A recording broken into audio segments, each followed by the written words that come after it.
Hi guys, I'm hoping your preparation for your December 23 foundation exams are going well. I just want to ask you all one question, and if the answer for that question is yes, you can exit this video.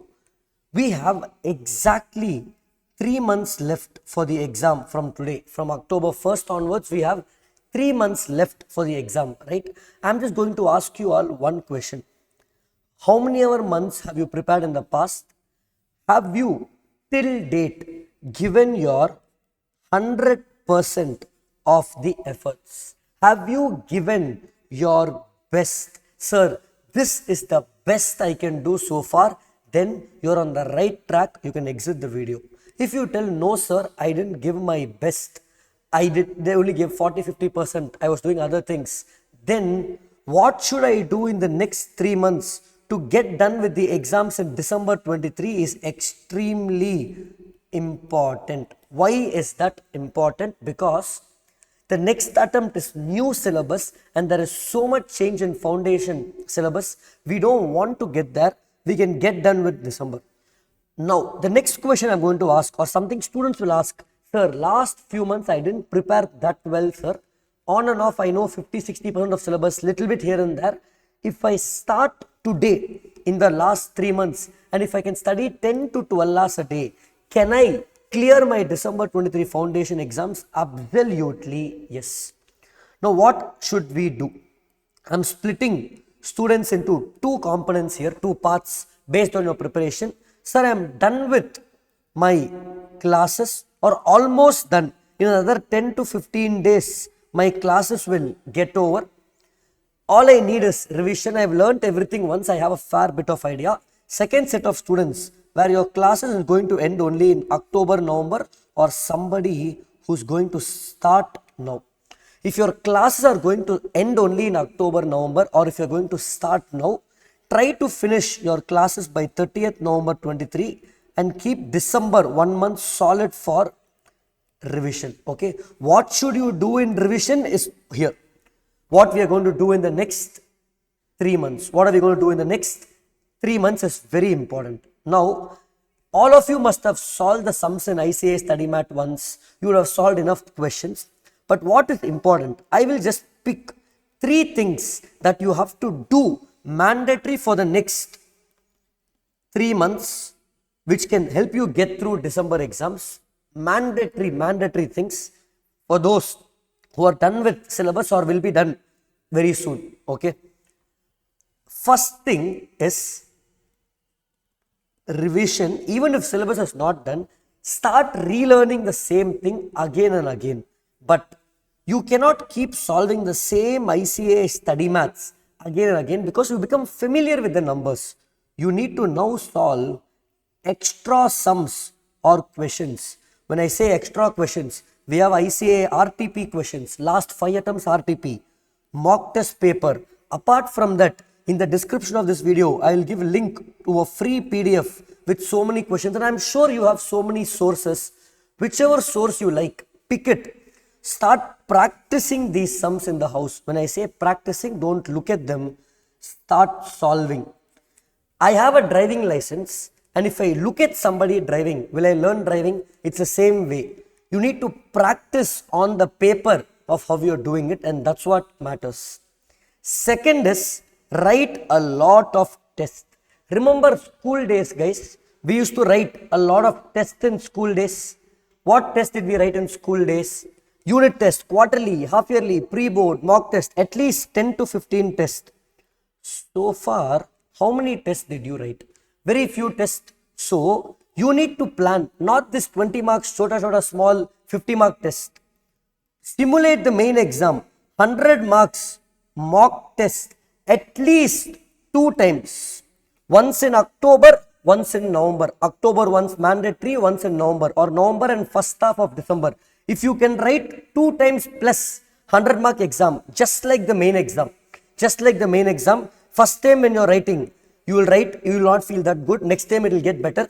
Tests are mandatory. If there is one thing, if you ask me, sir, what I should not do is omitting these tests.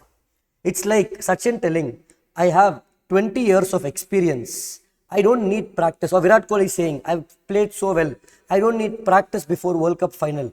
I will just go and simply bat directly. He's going to practice for 2 hours and nets. So you need to practice, simulate how the main environment will be and feel that pressure.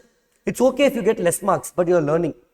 The third thing guys is getting remarks, and on these tests you will know where you're good, where you're not good, and even based on your preparation you will know what's good and what's not good for you, and accordingly you have to work on feedback for this. That means in the link description of this video there is a link which is a Google form. It's absolutely free.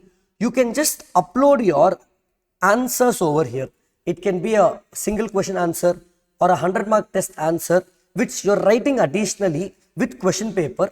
Within 15 days maximum, I will review it and send you an email of how you can better your presentation. Now apart from this, you also need to make a roadmap for all the subjects. Sir, by 31st October, where will you be there? By 30th November, where are you going to be there? Meaning a rough roadmap, or let's say for this week, I'm going to write Monday, Tuesday, Wednesday. Monday, I'm going to study Sale of Goods Act Unit 1 and 2, and maybe I will solve few sums from depreciation. Tuesday, I'm going to do a few chapters in maths. Wednesday, I'm going to again practice maths. Minimum, you need to study 2 subjects a day. Minimum is 2. Do not study only one subject a day, which is a terrible mistake people do, because your productivity, marginal utility will drop. You will get bored of it. Minimum 2 subjects a day, and don't do 4 on the same day. Not 4, not 1. 2 to 3 per day is ideal. Ideally, it's 2. So you should know it for this week. Wednesday, Thursday, Friday, I'm going to study these topics. So when you wake up, you know what you're going to study. You can do slight modifications. Tuesday, if you plan math, you want to shift to some topic of Wednesday and bring it here. That you can do. End of the day, before sleeping, just put a tick. Of course, if you plan for 10 topics, you will end up only with 6 or 7. 60 to 70% of effectiveness is fine, because you plan a lot. Sometimes it won't happen. It's okay, guys. It's okay. Coming to the last few things of what you should not do. I told you what you should do, what you should not do. In the next 3 months, we have a few distractions. We have the Cricket World Cup coming up. Unfortunately, it's happening in India. There is going to be so much hype around social media. World Cup comes every 4 years, but your December's exam is the last time in old syllabus you have to clear. Otherwise, next time it's going to become very hard. So forget the World Cup. You can watch, if India comes to semi-finals and finals, you watch those matches, or you watch 10 overs, but don't spend the whole day. And there are many big movies coming over the next 3 months. You watch only if you do well. 10 days, I will finish all this. If you finish, go and watch. Reward yourself. Take those breaks. But if 20 movies are releasing, don't go and watch 15 movies. 1 to 2 is fine. I won't be the person to tell you not to watch the movie. Watch 1 per month. 3 movies maximum till December. That's it. Okay, it's fine. That's okay. I won't say don't watch. So this is one thing.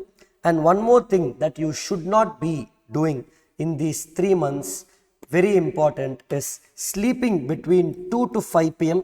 because your main exam is going to be from 2 to 5 p.m. So what are the things that you have to do? Revise well, solve a lot of questions, write tests, get them evaluated, make plans, have a notebook just for planning. And then what you should not do mainly is get distracted by World Cup and all these movie things. And finally, it is going to be hard when you look at 3 months, but tackle it one day at a time. If you plan what to do for the next 7 days in the notebook, wake up and do it. And I will conclude by telling you one technique, one nice technique called revision technique. In this technique, what you studied on Monday, revise on Tuesday for 30 to 45 minutes. What you studied on Tuesday, revise on Wednesday for 30 to 45 minutes. What you studied the whole week, on Sunday for half a day, do a quick revision. You might not like it. Because you're watching and you come till here, try it for 1 week. Don't try it for 1 week. See which topics you remember well. Doing this or not doing this. Any way of revision. Same day revision or Monday, Tuesday and Wednesday. But revising within the week. And don't do it for 1 week. Look at the difference in productivity. With this, I am wishing you all the best for next 3 months. Remember guys, you are studying for yourself, for your happiness and your family's happiness. This is going to change your life. So I will only say the last few months you might have not given your 100%. But the next 3 months, give your 100%, give your best and then leave the rest to others. Focus on what is in your control and leave what's not in your control. All the best guys. Thank you so much.